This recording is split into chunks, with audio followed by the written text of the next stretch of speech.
আমি ডায়াগনস্টিক এনজিওগ্রামের সম্পর্কে কিছু বলতে চাচ্ছি, ইনস্ট্রুমেন্ট সম্পর্কে। প্রথমে আমরা বেটাডিন সলিউশন দিয়ে যে ফিমোরাল অথবা রেডিয়াল অ্যাপ্রোচ যেটাই করি না কেন সেখানে আমরা ওয়াশ করে নেব, অ্যাসেপটিক এরিয়াটা মেনটেন করব। এরপর যেটা করব, আমরা লোকাল অ্যানাস্থেসিয়া দিয়ে জায়গাটা একটু অবশ করে নেব যেন পেশেন্ট ব্যথা না পায়। এরপর আমরা মডিফাইড সেল ডিনজার, যদি ফিমোরালতে যাই তাহলে আমরা এটা ফিমোরালের জন্য মডিফাইড সেল ডিনজার টেকনিকে ফিমোরাল পাংচার করব। ফিমোরাল পাংচার করলে ফিমোরাল অনেক সময় ফিমোরাল ভেনেও চলে যেতে পারে। ফিমোরাল ভেনে গেলে ব্লাডটা কিন্তু একদম স্লো এবং একটু নীলাভ আকৃতির আসবে, কিন্তু যখন আমরা আর্টারিতে যাব তখন ফ্লো অনেক বেশি আসবে, একদম ছিটকিয়ে পড়ে যাবে, এরকম ধরনের হবে আর কি। তো এটা পাংচার নিডিল। পাংচার নিডিল এর পরে যেটা আমার করতে হবে সেটা হলো এই শর্ট গাইডওয়ার উইথ ইন্ট্রোডিউসার। এটা দিয়ে আমরা এই পাংচার নিডিলের ভিতর দিয়ে আমরা কিন্তু এই শর্ট গাইডওয়ারটা পৌঁছে দেব রক্তনালীর ভিতরে। এরপর আমরা এটা বের করে ফেলব।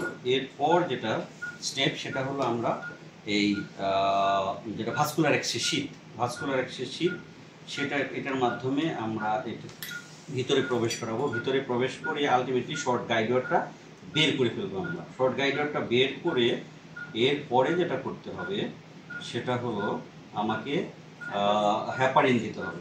হ্যাপারিন এরপরভাবে নিয়ে আমরা এটা সহ এই যে ইন্ট্রোডিউসার এবং শর্ট গাইডওয়ারটা বের করে ফেললাম। বের করার পরে আমরা হ্যাপারিন 2500 হ্যাপারিন দিয়ে দেবো, চলে যাবে। এরপর আমরা স্যালাইন ফ্লাশ দেবো। স্যালাইন ফ্লাশ দেওয়ার পরে আমরা কী বলে এই যে লেফট জুট স্কিন, আমরা লেফট সাইডে সাধারণত প্রথমে করি এনজিওগ্রামের। সেই লেফট জুট স্কিনের এটা কীভাবে চিনব, এটা সাধারণত এন্ড হোল থাকবে এবং প্রাইমারি, সেকেন্ডারি, টারশিয়ারি কার্ভেচার থাকে, 3টে কার্ভেচার থাকে এবং সাথে লং গাইডওয়ার, ডায়াগনস্টিক গাইডওয়ার কিন্তু ঢুকানো আছে। এই গাইডওয়ারের মাধ্যমেই আমি প্রবেশ করাবো। এইটা ক্যাথেটারটা একদম চলে যাবে রুট অফ দেওয়াটাতে, সাইনাসে, করোনারি সাইনাসে। এরপরে যেটা আমরা করব, ওখানে এনজিওগ্রাম করা শেষ হয়ে গেলে আমরা লেফট সিস্টেম যদি 3-4টা ভিউ নিব, নেওয়ার পরে এরপর এটা আমরা বের করে ফেলবো গাইডওয়ারের মাধ্যমে সাহায্যে। তারপরে যেটা আমরা করব, ওই গাইডওয়ারটা আবার এটার মধ্যে প্রবেশ করে আমরা রাইট জুট স্কিন, সেই রুট অফ দেওয়াটা রাইট করোনারি সাইনাসে এনগেজ করিয়ে, নেগোশিয়েট করিয়ে আমরা রাইট করোনারি সিস্টেমের কয়েকটা ভিউ নিয়ে এনজিওগ্রাম করব। এটা হলো একদম বেসিক জিনিস। আর এরপর ম্যানিফোল্ড, ওখানে ম্যানিফোল্ড লাগিয়েই তো আমরা ডাই দিয়ে ম্যানিফোল্ডের, এটা কিন্তু পরীক্ষাতে প্রায় জিজ্ঞেস করা হয় যে এটা কি ম্যানিফোল্ড কেন বলা হয়, কারণ এখানে একটা চ্যানেল দিয়ে কয়েকটা চ্যানেল তৈরি করা হয়। এটা হলো প্রক্সিমাল টু ডিস্টাল যদি বলা হয় সেটা ডাই, এটা হলো স্যালাইন, এটা হলো প্রেশার। সেইভাবে এটা হলো এইটা যদি থাকে তাহলে ওপেন হয়ে গেল, কিন্তু যেটা আমি দেখতে চাবো সেটা তখন ওপেন হয়ে যাবে। এটা কিন্তু অনেক ম্যানিফোল্ডের অনেক ধরনের নিয়ম।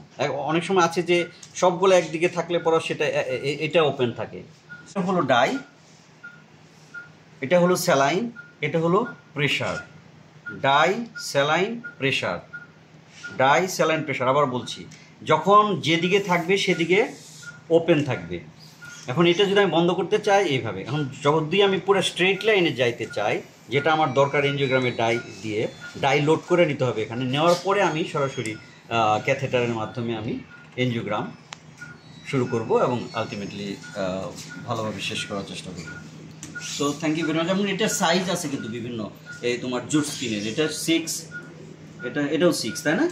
6, দুটোই 6 প্লিজ। Thank you.